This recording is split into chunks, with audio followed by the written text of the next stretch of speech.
I'm Barry Silverberg, Director of the Center for Nonprofit Studies at Austin Community College. Welcome to Civil Society, where we explore issues affecting our communal well-being through a nonprofit lens. We are a proud partner of ACC TV. My guest today is Ken Gladish, retired President and CEO and Senior Philanthropic Advisor at the Seton Foundation.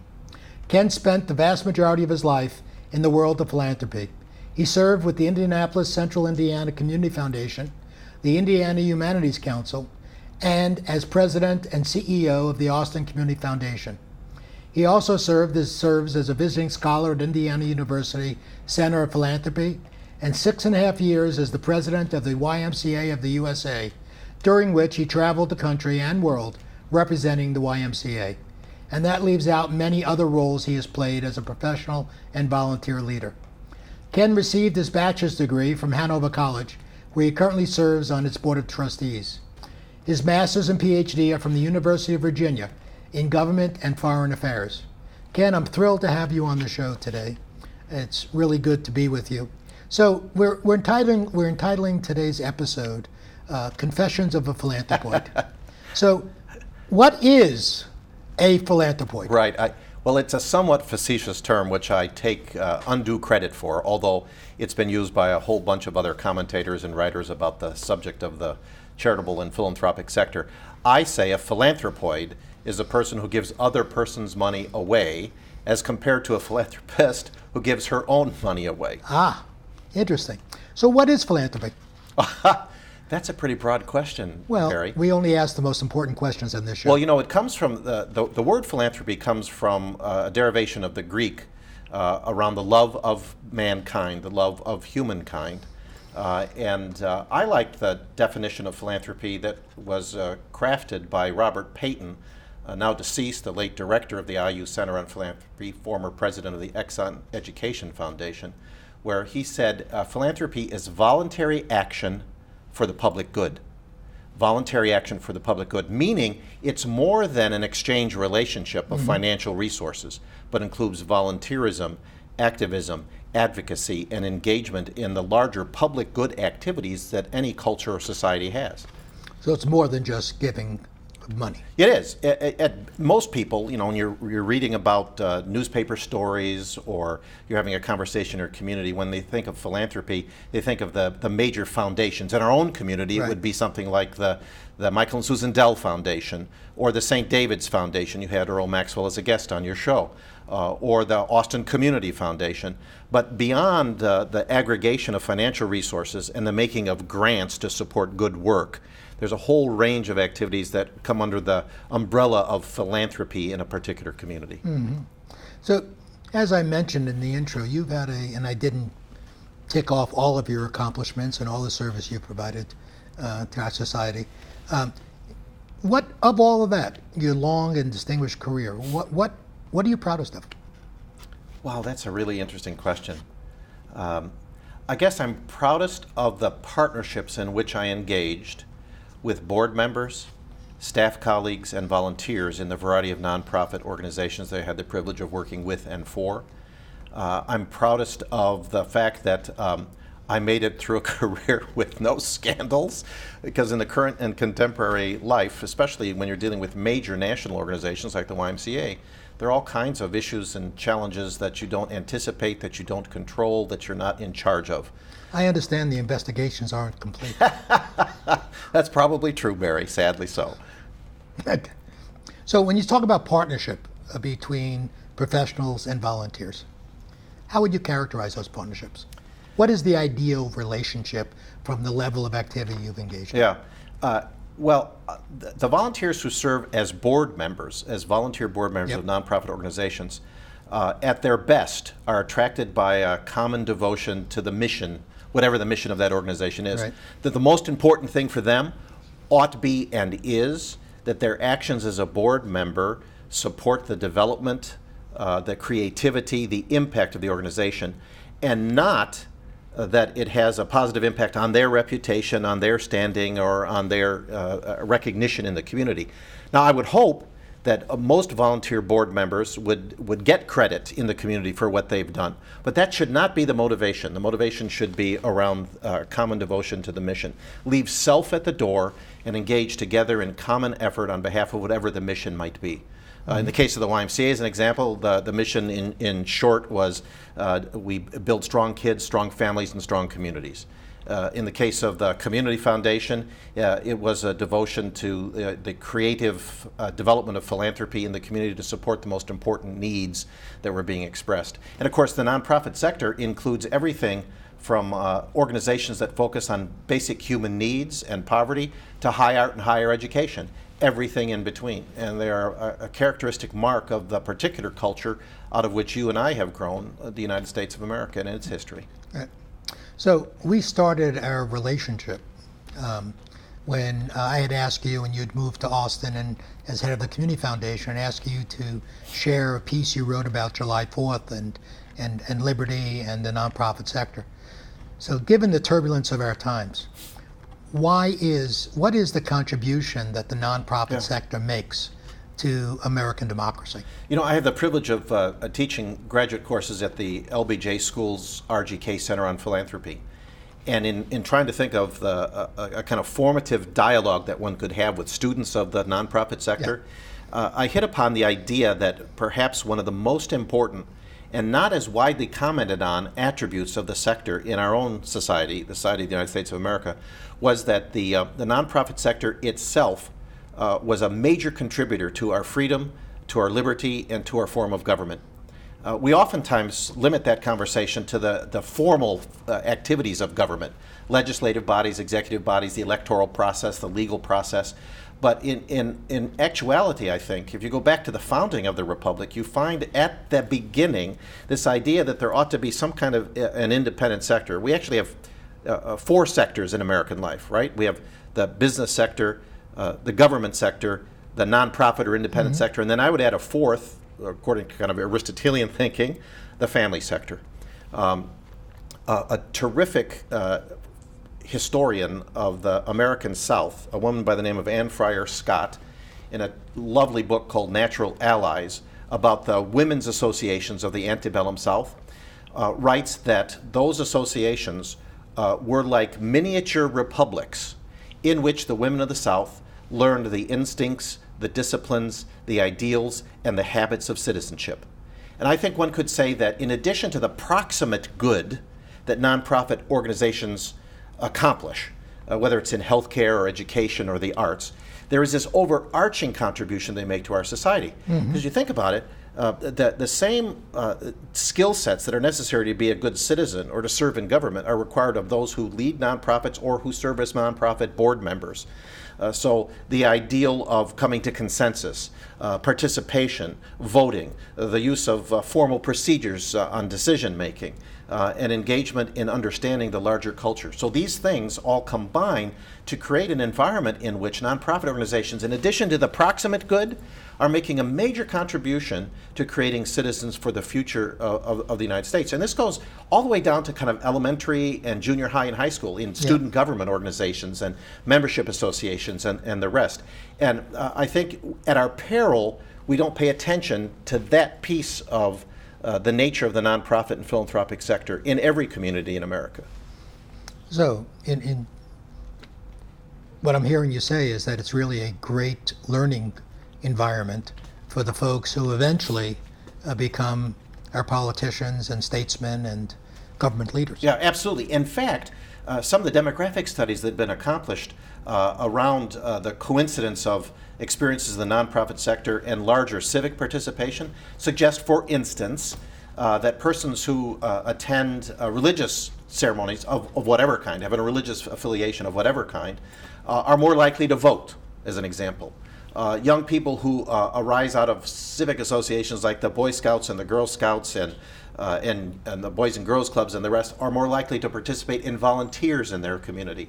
There's all kinds of correlations between the experiences of working as a volunteer or as a board member of the nonprofit sector and being a member of a community as a citizen. And as you suggested, in the troubling and challenging and difficult times in which we live, one of our major challenges is getting enough people to participate. Right. And so there's such an interesting balance of experience and ideals that cross over between the government and political sector and the nonprofit sector as well. So is that fostering of social responsibility and connection? Exactly. So you've been in the nonprofit sector, the philanthropic sector, call it what you will, for a long time. So you've dealt with a lot of the myths people have. What are some of the major myths that you'd like to debunk? Well, one is that the sector and its organizations are self-fulfilling, that they're always going to be there, that we can rely upon these historic and contemporary institutions to be present in our midst regardless of the economic or political or other circumstances. Not true. They take the active, total, engaged in participation of a very substantial number of people. Another myth is, I think, that you get in this conversation about, well, how many homeless organizations do you need? Or how many organizations that feed the poor and hungry do you need? Or how many theaters do you need in the nonprofit sector? There's a kind of current conversation around, well, aren't we having too many of these things? And I consider myself to be a kind of radical Tocquevillian. Alexis Tocqueville, the French historian and writer, essayist, who in the early 19th century came to the United States and wrote about us to try to learn what he might as an advisor and participant in the democratic development in France. He suggested that the most distinctive thing about American society was the inclination of Americans to create associations. I somewhat facetiously paraphrasing the New Testament, in the New Testament it was said that this teacher prophet Jesus said, wherever 2 or 3 are gathered in his name, there should he be. I think in the United States, in fact, right now and for a long time, wherever 2 or 3 are gathered, there should be a nonprofit organization. I happen to think that's a very healthy thing, not an unhealthy thing. Let 1,000 flowers bloom. And in fact, there is another myth. Is that in the New Testament? No. There is, in fact, a circumstance in which people believe that if they can concentrate all their efforts together in one organization, that somehow they'll be more efficient and effective. I don't believe that that's true. It's a debatable and arguable position, and there's lots of robust conversation and debate about it in the scholars and students and analysts of the nonprofit sector. So those are a couple of the myths, I think, that I would totally agree with you. The more the better, and let the market forces prevail. Oh, that's exactly. The idea is, there's no market in the nonprofit world. Well, there is, because nonprofit organizations are founded, thrive, and survive or not, depending on the effectiveness that they have in the communities they serve. So why'd you get involved in all this? Well, when I was a couple times being hired for nonprofit organizations, same question was asked, why I said that I consider myself to be the beneficiary of unbelievable generosity from the beginning of my life to my current circumstances. I started life in an orphanage in Illinois, in Peoria, Illinois. I was adopted, which was a nonprofit organization. I was adopted by 2 parents who wanted nothing more than to have a family, to love that family, and to live with them in a good community. 2 parents who volunteered actively in the YMCA in my community, not surprisingly, in our Presbyterian church, in Boy Scouts and Girl Scouts. And my mom and dad were 2 persons who had a high school education, who did everything they could possibly do to have a good life together as husband and wife and as parents. And their modeling, in part, gave me the idea that this was a good thing to do. So from the time I was in elementary school selling Duran Thin Mints, Duran Thin Mints, D-U-R-A-N Thin Mints, which were sold by young boys and girls who participated in the YMCA to support world service work by the YMCA and the rest of the world. Through high school, the American Field Service, the International Exchange Program, where we also sold chocolate-covered almonds. Candy somehow is involved in all this. And all of my work from the time I was a junior high student through college was at the YMCA that I grew up in. So it kind of was destined to be that I would be interested in and participate in the nonprofit sector. And I was active in student government in high school and college, and in fundraising activities of all kinds. And I found it to be emotionally satisfying. I found it to be morally rewarding. I found the people that were involved, both as volunteers, as leaders, and as participants, to be really great, fun to be with, and exciting and interesting to engage with. And like one thing led to another. I don't think there's ever a particular moment where I said I'm going to spend my career in the nonprofit sector, but on balance, I'm glad I did. That's great, and I think society is better because of it. Well, maybe little pieces of society. Well, I think large chunks. Right. So as you were going through your career, you learned a lot, obviously. You absorbed a lot of information. What do you wish you would have known when you started your career? Yeah. 2 or 3 things. One is, and I think this is a problem for leaders in the sector at large, I was far less well educated and far less exposed to finance as a tool, understanding the money angle of an organization and how it ran and developed. I think in the sector, Barry, sometimes this is true, for the most part it's true, that people are advanced in their careers as a consequence of their virtuosity as a program person, right? So if you're in a community recreation program, right, or if you're even on a faculty, you're really good at that one thing that you're doing, and people recognize that, and you're asked to take on the next role, the next role, the next role. As you rise up in the organization, more and more finance becomes an important part of management, understanding, administration, and goal setting. What is it? It said where you spend your money, that's where your heart is. And so I wish I'd had better training, better background, and better exposure. As it was, you had to do it kind of by the seat of your pants as you had an opportunity to take on more and more responsibility. So that's one thing. 2, I wish I had had better training and or mentoring in the management of groups, of group work. So I was not an undergraduate in social work or in psychology where I might have picked up those things. I was in political science and in philosophy. But I think if I'd had a more discrete and focused training on group work, that I could have been a better leader. And in fact, as a young YMCA employee in the professional education programs of the Y, a lot of effort and energy was spent on that question. So I had a chance to pick some of it up.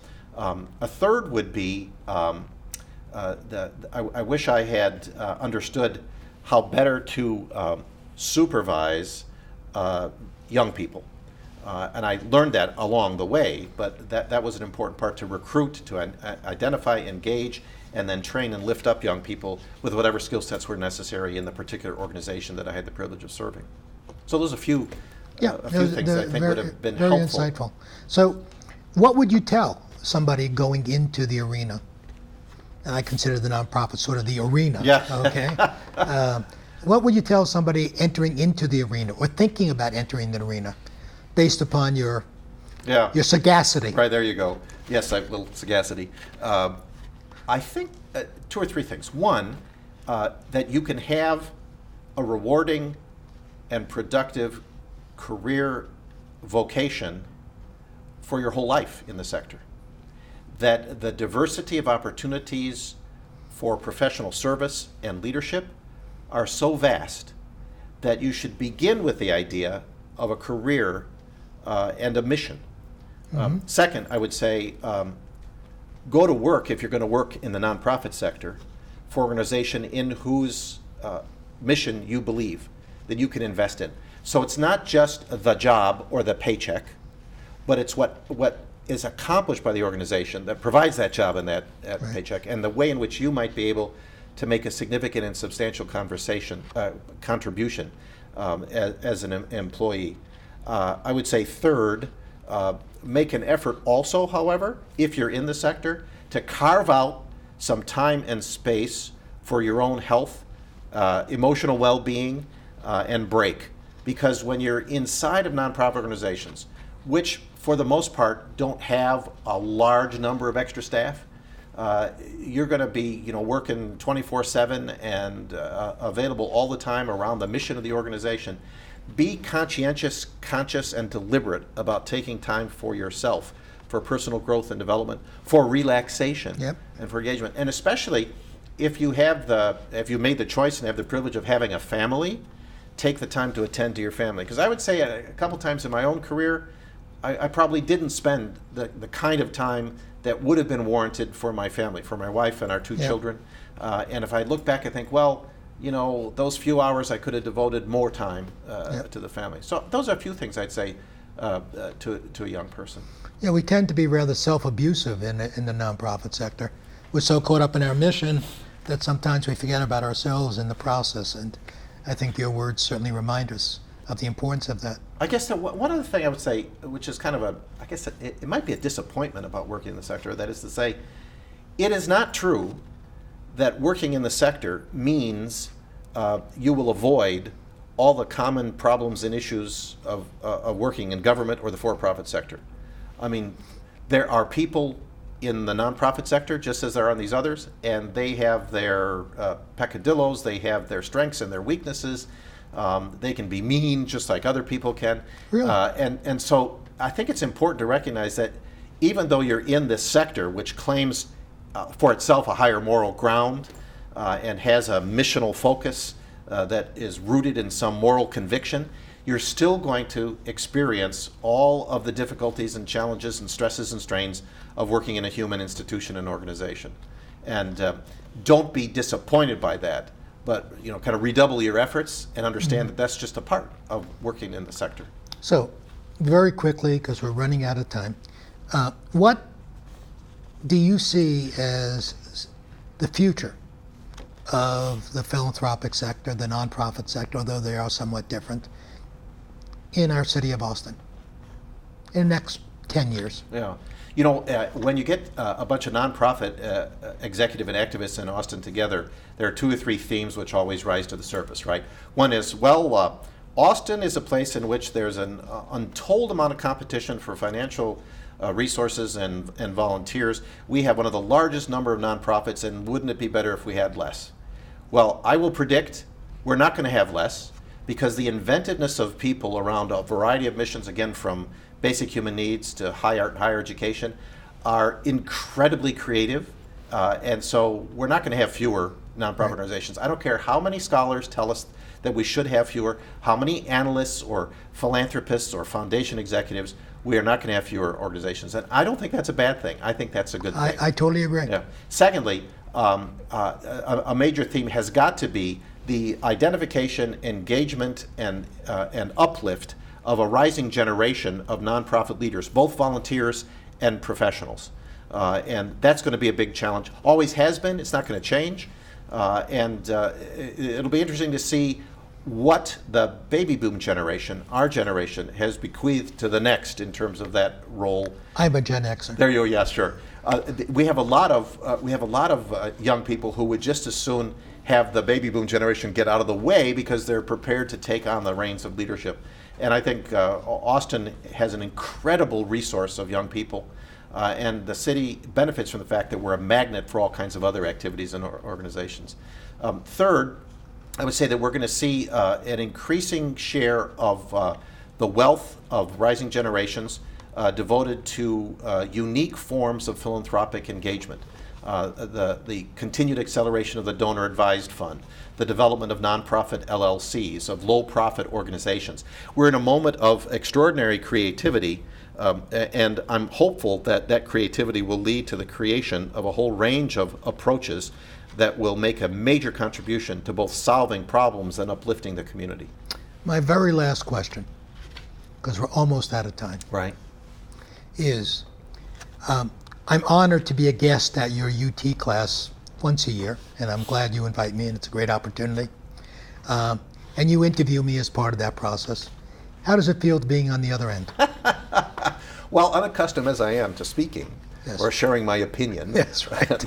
I enjoy it. And I think the fact that you're using the show to feature nonprofit leaders is significant. We need more of that exposure in conversation. Well, Ken, it's been a real pleasure. Thanks, Barry. Thank you very much. Great to be with you. Thank you. Thank you for watching Civil Society, and thank you to ACC TV for producing this show. You can read more about Ken Gladish, find links to the subjects we discussed today, and view previous episodes at nonprofitaustin.org/civil society. Thank you very much.